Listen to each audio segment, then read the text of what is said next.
understanding your own feelings and separating your feelings from another person's feelings. It's really looking to say, this is what I'm comfortable with and this is what I'm not comfortable with. And this is can be hot buttons around the holidays anyway, and then you throw in the pandemic, and I know I'm navigating this too. Like, wait, what am I comfortable with in regards to how many people will I feel comfortable gathering? And then if I have, different family members that feel differently about that, and I'll talk more about this in the talk, how will then I honor my own boundaries and still proceed forward, knowing that probably that means some disappointment. And that's something to know too, is that if we have these expectations without good boundaries, it's going to move us right into big time disappointment, disillusionment, probably even some contentious conversations and frustration. So again, keep thinking about that situation from Thanksgiving that was kind of a challenge to you as we're thinking about boundaries. If someone doesn't have good boundaries, most likely they are going to feel responsible for somebody's feelings. They may let that other person, and this could be a friend, a colleague, a family member, they can let that person dictate their own feelings. If somebody didn't have good boundaries, typically they sacrifice their own needs consistently. That we always want to sacrifice our own needs in some ways as being a servant to others, but if we're consistently sacrificing our own needs to please someone else, we probably are struggling with boundaries, or if we are blaming other people for our problems. So like if we tend to come out of a holiday and we're like, oh my gosh, my Thanksgiving was terrible because my sister da da da da da, or my family was da da da da, or my extended family did this. Well, we're actually throwing a blame onto somebody else and losing some of our empowerment in that. So someone with good, strong boundaries typically has pretty good self-esteem and confidence, and they're also willing to have hard conversations rather than shy away from them. And hard conversations are hard. I mean, I just had a session this morning with a gal, and in our last session, we had kind of role played her having a hard conversation with her family. And when she got on the phone today, she said, I was too scared. I wasn't able to have it. I said, hey, that's okay. I said, we'll keep working towards that. So I do know that having good boundaries and communicating what those boundaries are going to be can be really hard. We'll know when someone is stepping into our boundary space if we start to feel resentment or more stress, or if we have guilt or even anxiety about that.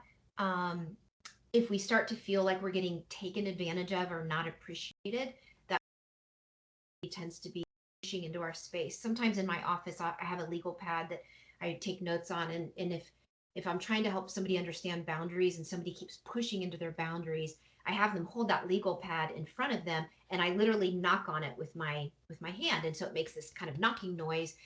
And it's irritating, it's annoying, it's frustrating, and that's kind of what it can feel like if somebody's pushing up against your boundaries. um, I've talked with a lot of folks since Thanksgiving, okay, and these are actual statements that I've heard as I've had Zoom sessions with folks after the holiday, after the Thanksgiving holiday. I can't make my own decisions. That was something that was said to me this week. It's hard for me to ask for what I need. I can't say no because I'm afraid of feeling criticized. I feel responsible for people's feelings that were in my home for Thanksgiving. And then here was a big one that's very common. I seem to take on the mood and am often nervous or anxious of people around me. And so, again, that's this difficulty in placing a boundary there. And another word I'm going to throw at you here that I'm going to explain is differentiation. And this actually comes out of a book called Emotionally Healthy Spirituality by a guy named Peter Scazzero, which at Nikeo, it's one of our top 5 reads. So all of our counselors have read it, and we often use it in our office because it explains really well what differentiation is. And it's hard to stay differentiated because it's very much related to our boundaries. Defined differentiation is an ongoing process of defining yourself, clarifying your boundaries, and managing the anxiety that comes from being in relationships with people. I mean, there's not even in healthy relationships, we might have some anxiety. It's been interesting with even my closest friends, you guys, with the pandemic, it's all new for us, like it's new for you guys. And so we're trying to figure out, okay, wait a minute, I've got some friends that are more comfortable in these situations, and some friends are really quarantining, and they fall on this end of the spectrum of being very careful and very cautious. And then I do have some friends that, are out and about, and they're choosing something different on the other side of the spectrum. And so it challenges, okay, what boundaries am I going to have here, but how differentiated am I? Like, am I going to start to resent that person or feel anxious because they're making different choices than I'm making, for instance? Okay. So again, if we struggle having boundaries with others, it's usually struggling being okay.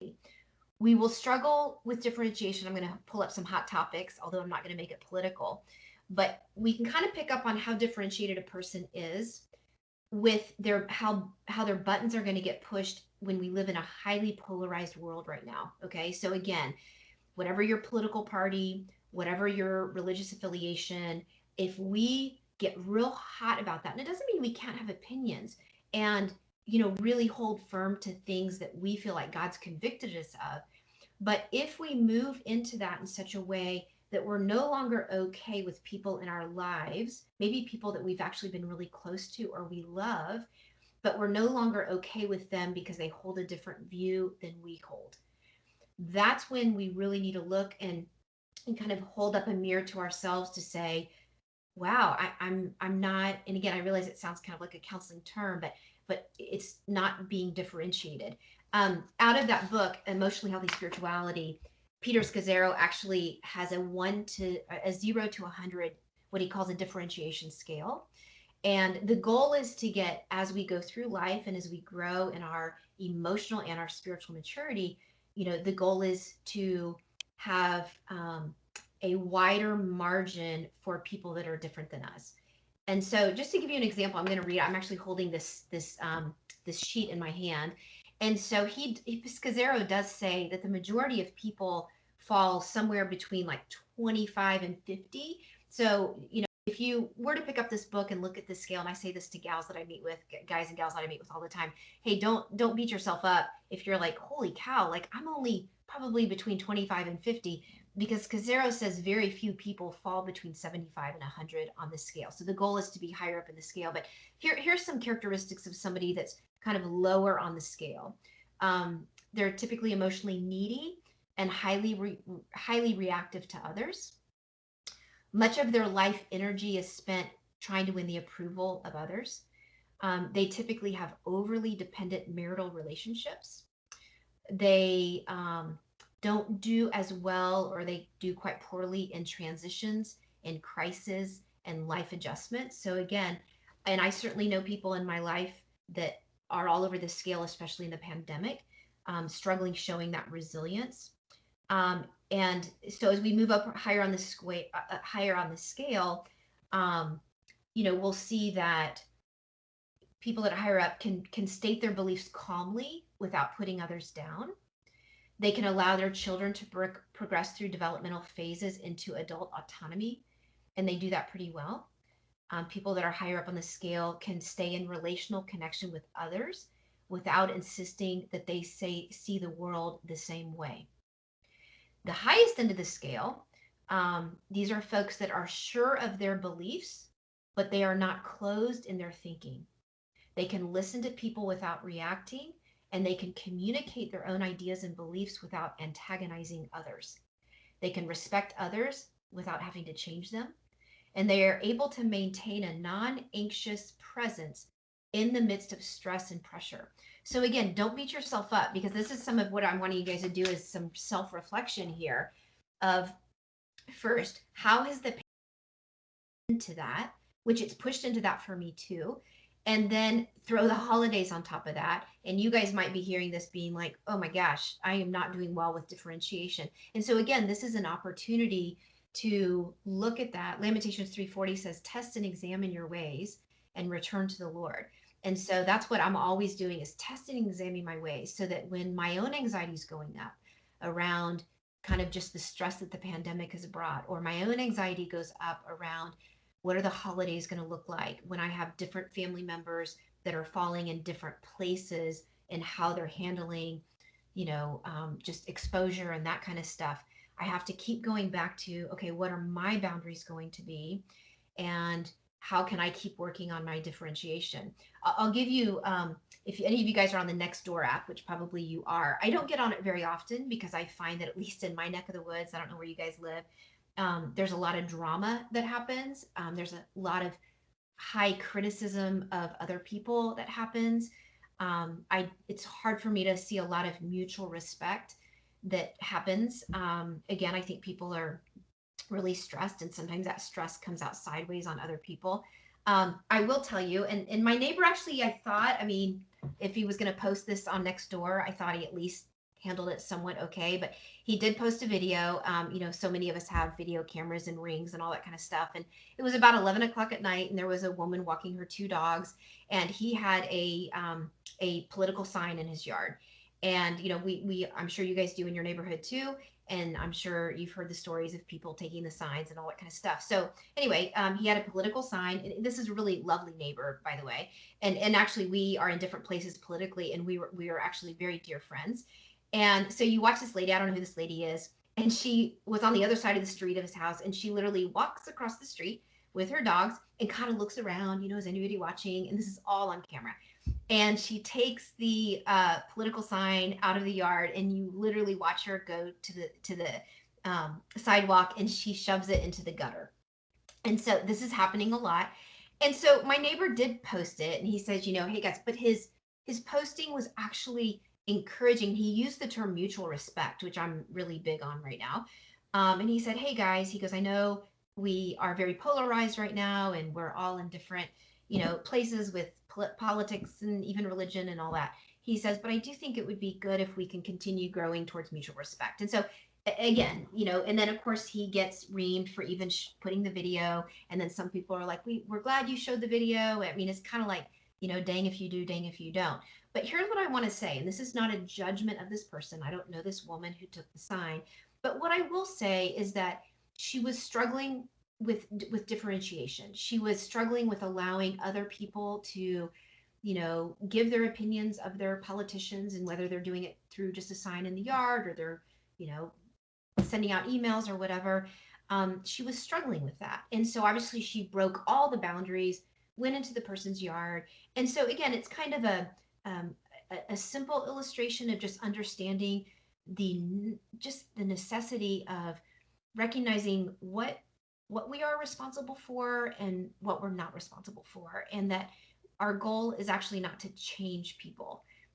Our goal is to look at our response towards people in a way that shows our maturity and our good boundaries. So, that takes me into, what do we do with these expectations of people, and when they let us down? So, simply defined, an expectation is defined as an eager anticipation for something to happen. And in some ways around the holidays, that might be getting kind of squashed because we're already feeling some disappointment that maybe our holidays are going to look different. Or the flip side of that is, maybe in some families, the holidays aren't going to look different, and some family members then are uncomfortable with it, which again is all these things are going to relate. So again, this is from this book called Expectation Hangover, written by Christine Hassler. It's a pretty good book, and I'm going to just kind of lay out some thoughts for you. She defines an expectation hangover as a myriad of undesirable feelings, thoughts, and responses that are present when one or a combination of these following things occur. And here's these things. There's 4 of them. Okay, so we're going to have an expectation hangover if things don't turn out the way you thought, planned, or wanted them to be. The second thing is, things do turn out according to your plans and desires, but you don't feel the fulfillment you expected you would feel. The third thing that can lead us right into an expectation hangover is, you are unable to meet your own personal and or professional expectations. And then the fourth is, an undesired or unexpected event occurs that is in conflict with what you wanted or planned. I mean, guys, I think, at least I can say for me, I relate to all of them. I mean, I think even as a kid, and I'm sure you guys can relate to this too. I still to this day remember Christmas morning as a kid. You know, my parents, one of our traditions is they always left one kind of bigger present out, maybe a new bike or something like that. And so me and my brother and sister, you know, we'd get up really early and we'd run down the stairs, and there's our one gift that was out and the rest were wrapped. And we waited till our parents got up at like, you know, 7 or 8 to open presents. And it was just this like thrashing through the Christmas wrapping paper and playing with our toys. And no joke, at like 1 o'clock, I remember that feeling of laying on my bed surrounded by all these great gifts. And I was having an expectation hangover. Of course, I would never know those words as a kid, but I use it as kind of a silly example. But now let's move into as adults. Perhaps you guys can identify something, and maybe this relates back to that thing I had you identify at the beginning of talking to you all, is what was that one thing that could have been better about your Thanksgiving? And is it connected to a boundary issue? Is it connected to an expectation hangover issue? Um, because these expectation hangovers are hanging on pretty tight for a lot of us, probably around our political environment.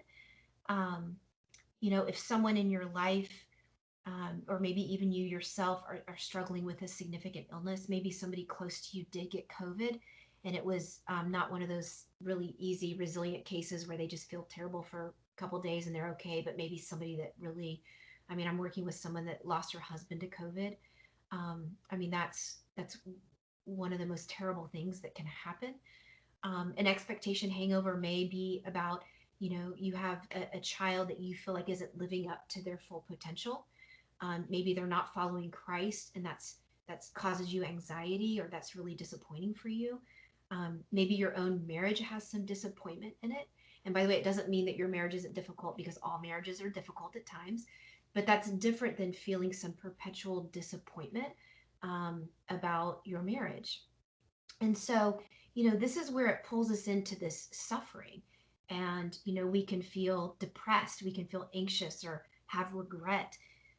We can have increased irritability, just feel sad. Sometimes we can judge ourselves because we're experiencing expectation hangover and we feel like we could have done something about it. Again, sometimes we can feel confused, or we can feel shame or guilt. But here's something I really want us to look at, is that expectation hangovers, I find, can actually be used by God for his purpose. Expectation hangovers can help us identify that we had these expectations that we maybe didn't even realize we had. And the second thing that an expectation hangover can do for us is it can help us start looking within ourselves to accept the reality that control is just an illusion. Um, Henry's heard me say this quote before when I've spoken to IB team, is that it's Corey Ten Boom that has this quote from the book The Hiding Place. I hold on to everything loosely because when God pries open my fingers, it hurts. And I think that expectation hangovers can take us into that place of releasing control. But the only way we're going to be able to do that is if we look at ourselves. Above my fireplace, I had a sign made with a Henry David Thoreau quote. He's one of my favorite writers. And it's when he went to Walden, because he needed to do a lot of self-evaluation. And he wrote, "I went to the woods because I wished to live my life deliberately, to confront only the essential facts of life, so that when it came my time to die, I would not discover that I had not lived." And I really think that fits well with, okay, what is the purpose and why would God allow us to experience these types of expectations? Because see, when our expectations are met, we feel this high sense of security and accomplishment. We feel safe. We feel like we're on track. We can move deeply or more deeply into this expectation that life will evolve according to our plan, and that the people in our life will behave in a predictable way. And one of the things that I'm certainly hearing through the pandemic, and now we're going to just bring in the holidays, is that people are not behaving in predictable ways. Oftentimes people are not, acting in ways that we want our plan for them to act. And so again, it's bringing about this incredible disappointment and this type of hangover. But again, I think God uses this to shift us away from holding so tightly to our control and to release that back to a sovereign God and his plan. We accept that we don't have control. We can't change people. We can only change how we respond, which comes back to how are we going to respond? It's going to come back to what our boundaries are and how we're going to communicate those boundaries. We are accepting this disappointment as purposeful. And you guys have heard that analogy before. Oh, let's make lemonade out of lemons. Well, what that actually really means is rather than asking why is this happening, it's being willing to ask yourself the question, what am I learning? So again, if we're thinking about that analogy of making lemonade out of lemons, it's not asking why is this happening, but what am I learning from it?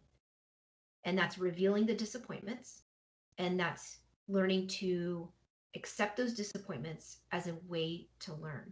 And I'll tell you guys, I've had this too. Over Thanksgiving, I had a handful of family members. So I have elderly parents who are in 80 and 87. And I had family members that, and some are, college and they're out and about and that kind of stuff. But, a week before, we were all going to get together, they just did not feel like that was something that they wanted to do.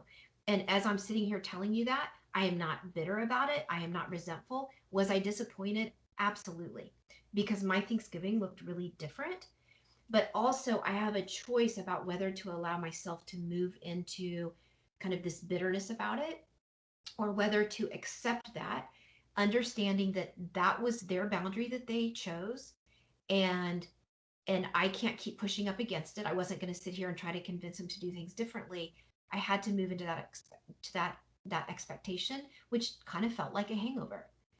But this also, and I'll talk a little bit more about resilience, this will show how quickly we can move into resilience when we have gone through this deep disappointment from an expectation hangover. It's almost like I've had to learn how to leverage that disappointment. I've had to learn how to allow God to move into that, to say, okay, what do you want me to learn from this? Rather than how can I go about and try to control the situation? I mean, if we think about scripture, almost on every page, there is an event that has to do with someone feeling disappointed by God. And it's usually then representing God wanting that person to release their control and to kind of move out of the way so that God can show them what they really needed. If we were in person and we could see each other, I would have you guys throw out names of folks, stories, events from the Bible of people that felt disappointed, or even people that felt, and I hope this isn't pushing up too much of blasphemy when I use the word hangover and Bible, but people from scripture that felt an expectation hangover. And as I was preparing for this talk, I began to make a list. And my list became so exhausted that I was like, I'm going to go ahead and venture out there and say, everybody that we read about has experienced an expectation hangover. Almost everybody, if not everybody. I mean, let's start with the Israelites. Let's start with Moses as their leader. Okay. We can go into David in the Psalms. I mean, he writes about his expectation hangovers.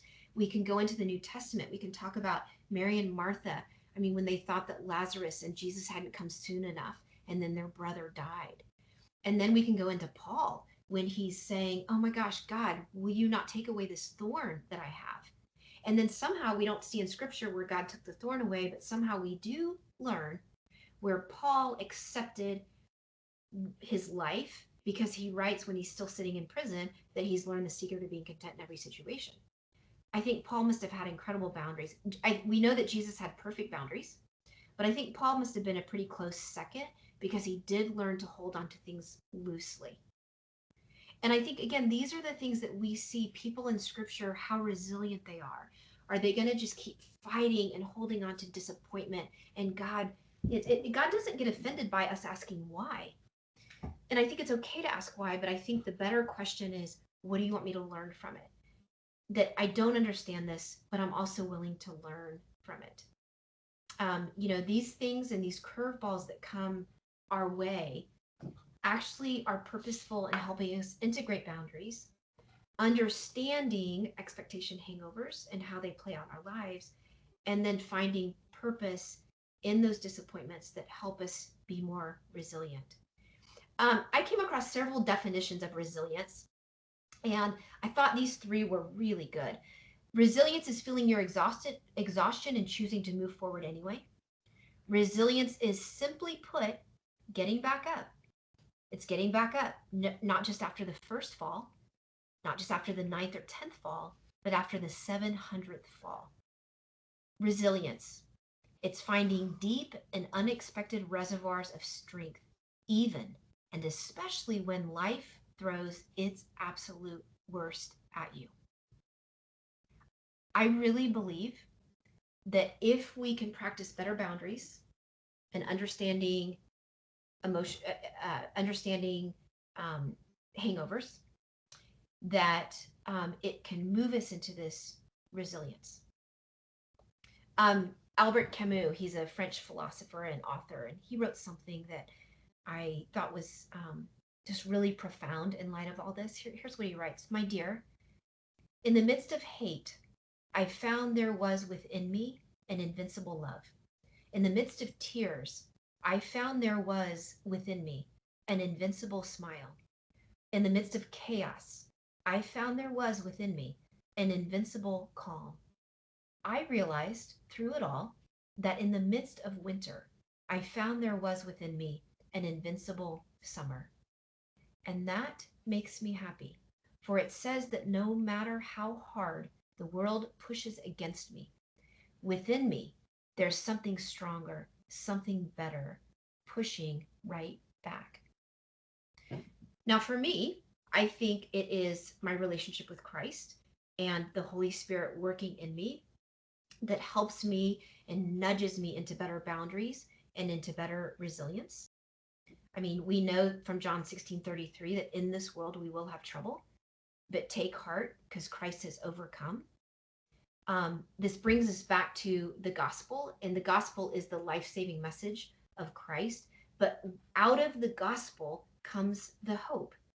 It comes the resiliency. It comes the courage of doing hard things. It comes the courage of having boundaries and of popping back up after getting knocked down so many times, which again, some of us are feeling that through the pandemic and certainly through the holidays.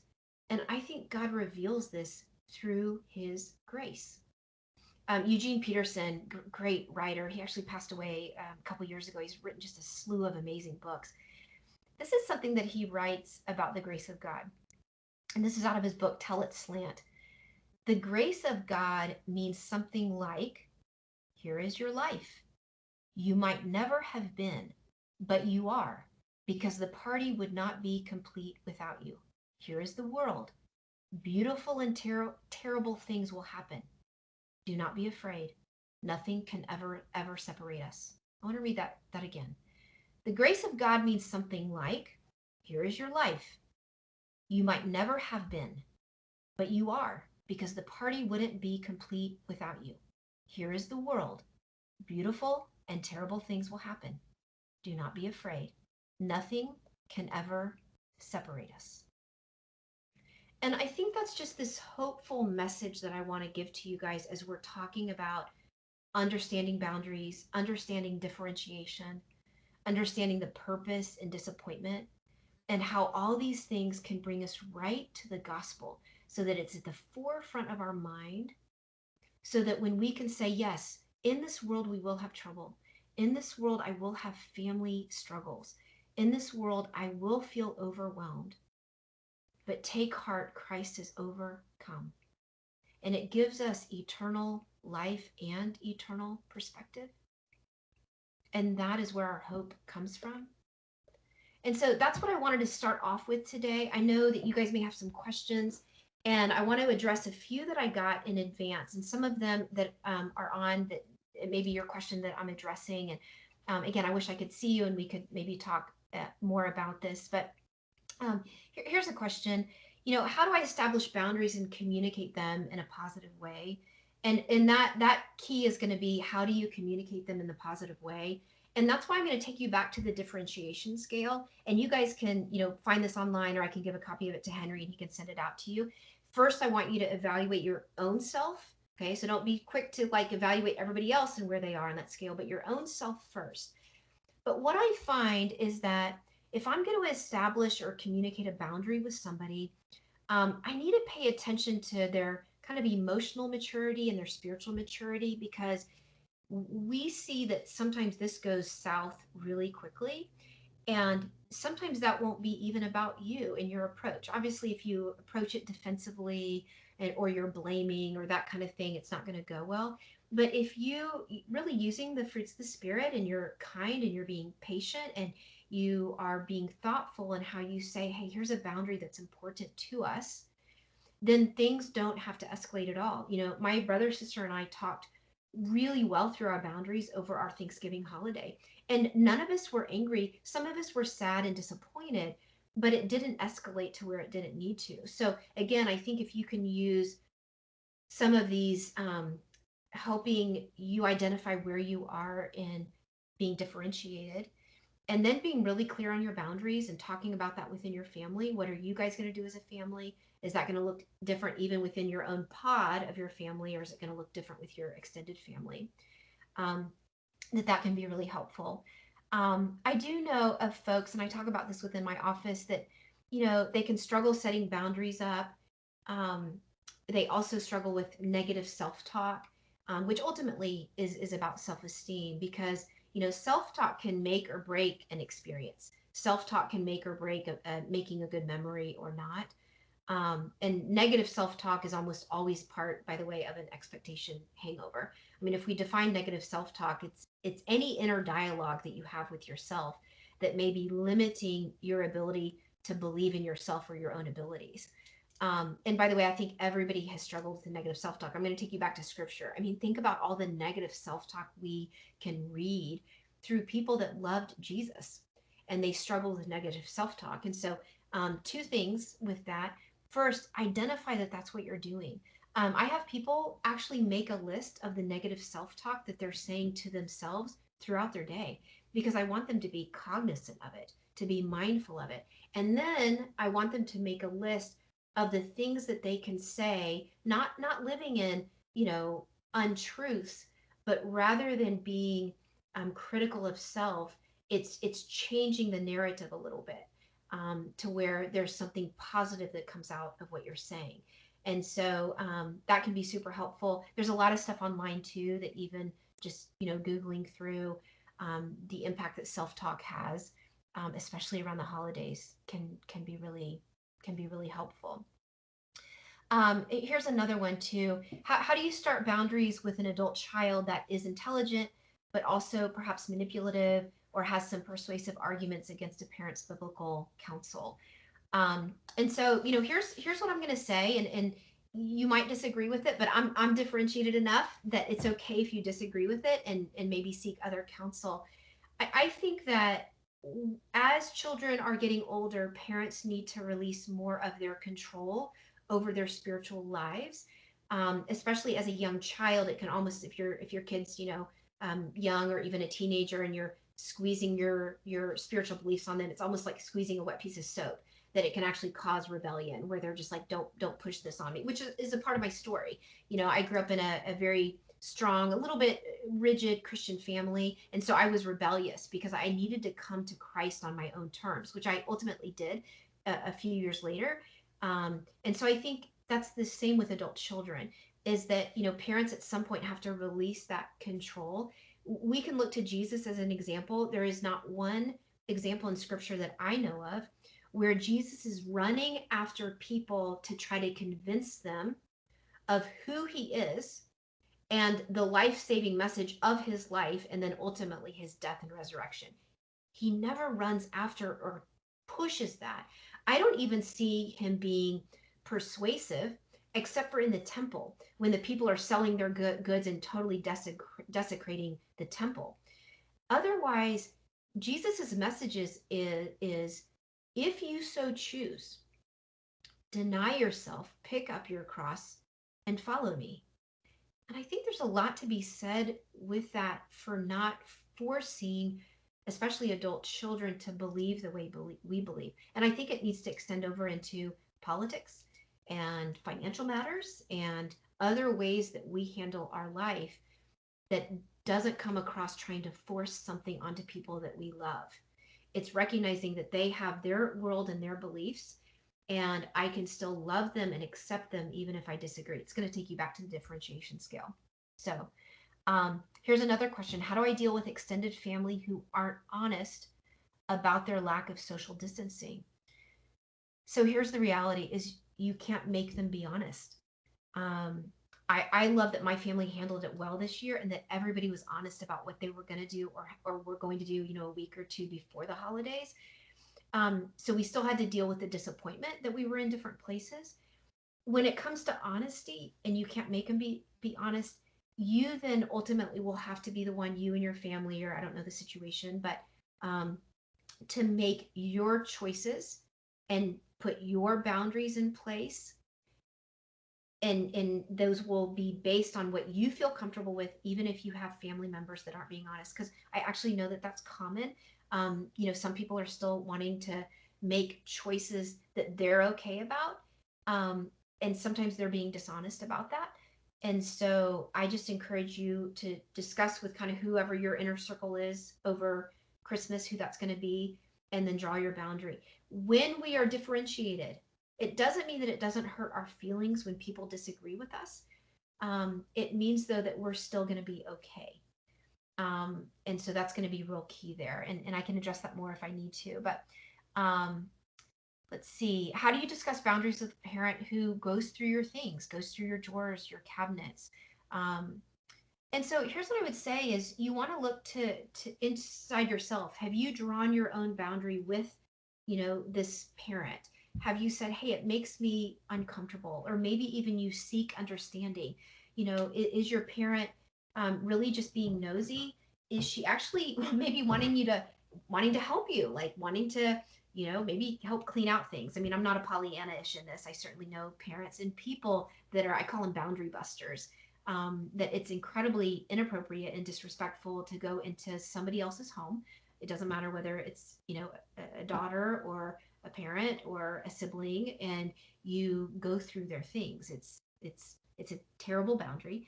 And so it's growing in your own courage. And it goes back to the differentiation scale of saying, hey, parent, it really makes me feel uncomfortable and I would prefer you not to do that. You can do it try to seek understanding. Like, does it make you uncomfortable? Or does it, why are you doing that? So it reminds me of a friend, an adult friend of mine who for a long time, whenever her parents would come in to visit her, she grew up in a pretty strict home where there was no alcohol allowed at all. And so when her parents were coming into town, she would clean out the alcohol and like store it away where they would never find it. She was, 25, 30, 35 at the time.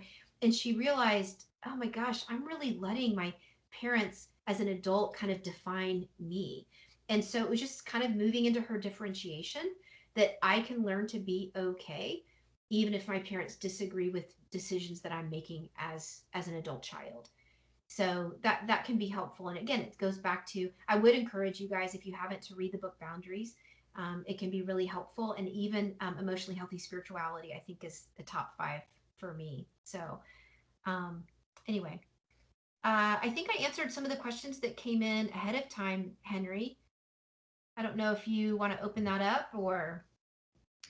Yeah, if anybody would like to ask a follow-up question, you're welcome to do that. Liz, thank you so much. That was really, really good.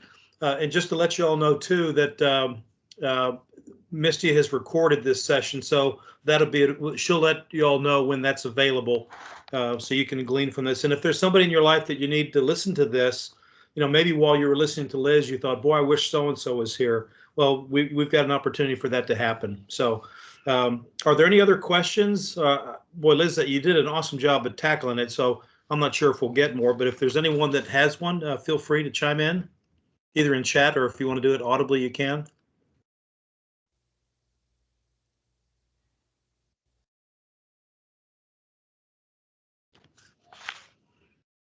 Okay. Hey, Liz, can you also, I captured the book titles. Um, if anybody was interested in one of the book titles that she mentioned, um, oh, we've got one. Here's one here. It says, could Liz put the names of the books in the chat? Okay. See, you were beating me to it.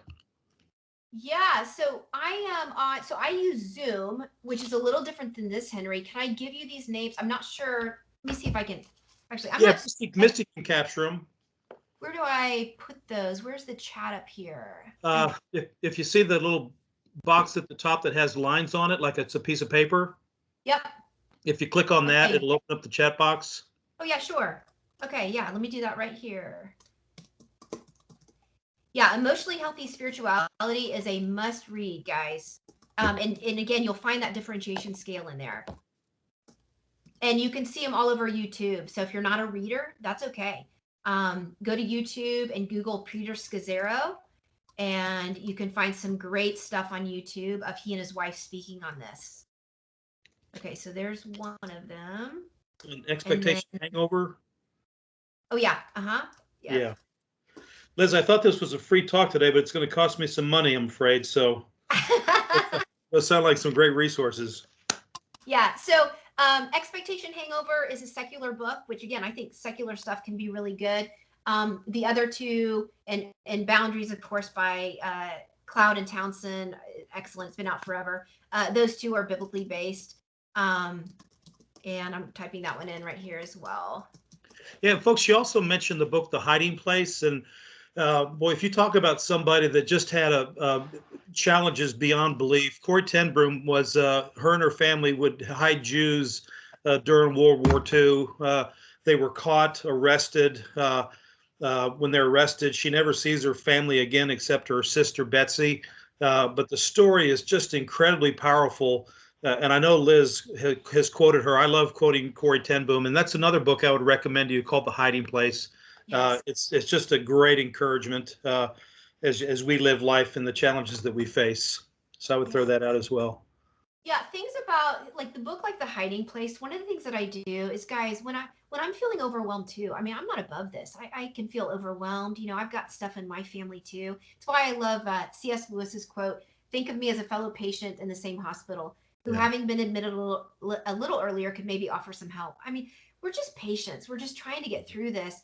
But when I read books like The Hiding Place, or just other biographies of suffering, of disappointment, of people that were resilient. I mean, that's what I look for. I will not read any kind of biography or autobiography where it doesn't show resilience.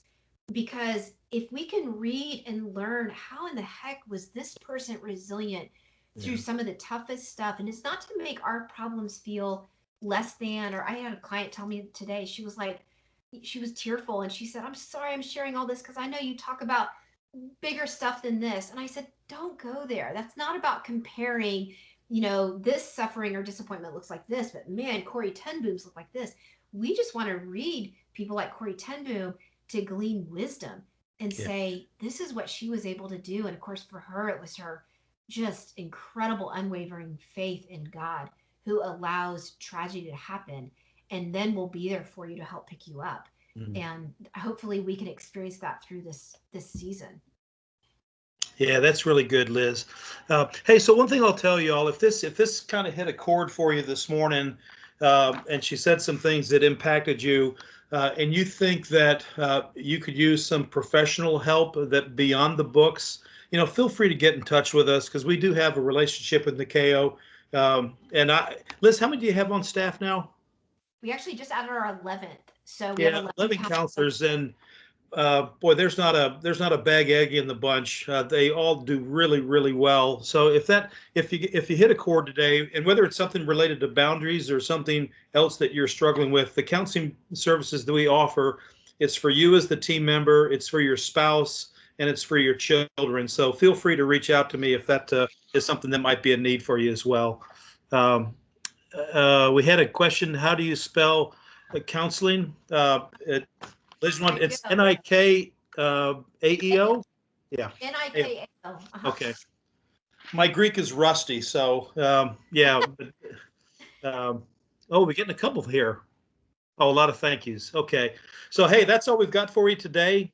Again, thanks for joining us. And we'll see you next month. Liz, thanks again. Hey, thanks for having me. I really enjoy this. We're just all trying to get through it. So hang Yeah. in Well, there, guys. they'll understand why you're a fan favorite for sure now. Thank you. Thanks, Henry. All righty. All right.